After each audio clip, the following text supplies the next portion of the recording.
পানিতে সবজি সিদ্ধ করে ভর্তা বানানোর চেয়ে আমার কাছে এইভাবে একটু ভেজে ভর্তা বানালে বেশি ভালো লাগে। টমেটোটা আমি প্যানে দিয়ে তেল দিয়ে দিব।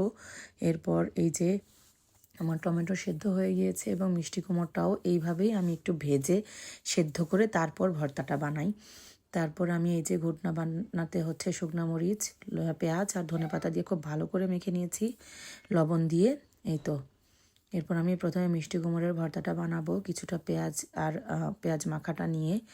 এই তো এরপর সরিষার তেল দিয়ে দিব, লবণ দিয়ে দিব আর একটু পরিমাণ মতো দিয়ে দিয়েছি।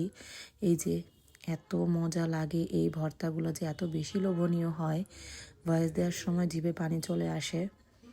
এরপর এই যে টমেটো ভর্তাটাও একইভাবে করে নিব। টমেটো ভর্তা তো আমার কাছে অনেক ভালো লাগে, এটা একদম পোলাও দিয়ে খেতে ভালো লাগে।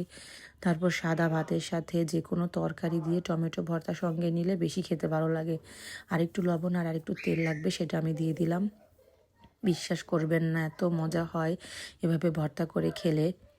আপনারাও এভাবে করে খান কিনা অবশ্যই জানাবেন এবং কে কীভাবে খান সেটাও জানাবেন। Thank you for watching.